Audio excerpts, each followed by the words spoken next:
Mga cheaters, message daw. Mga nanloloko. Mga nanloloko, tigilan na nila yan. Sa kauna-unang pagkakataon ay nagkaroon ng mukbang collab sina Kapamilya star Ivana Alawi at Kapuso star Bea Alonso.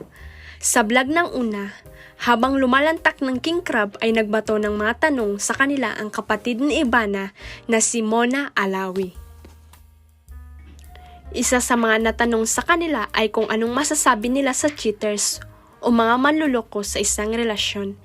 What can you say guys sa mga cheater? Tanong ni Mona. Mga manloloko? Tanong ni Ivana.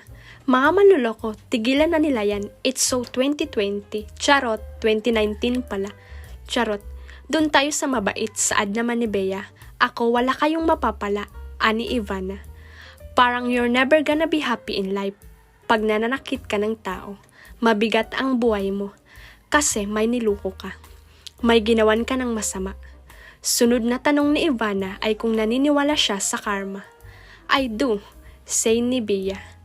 Actually, I'd have my karmas kasi hindi naman ako laging mabuti, diba? Kapag kinakarma ako, tinatanggap ko yun. Kaya ka natututo na wag na next time.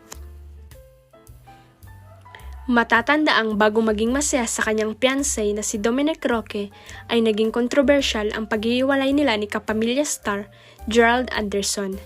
Nadawit dito ang kasalukuyang girlfriend ni Gerald na si Julia Barreto. Hanggang sa ngayon, hindi pa napabalitang in good terms na ang tatlo.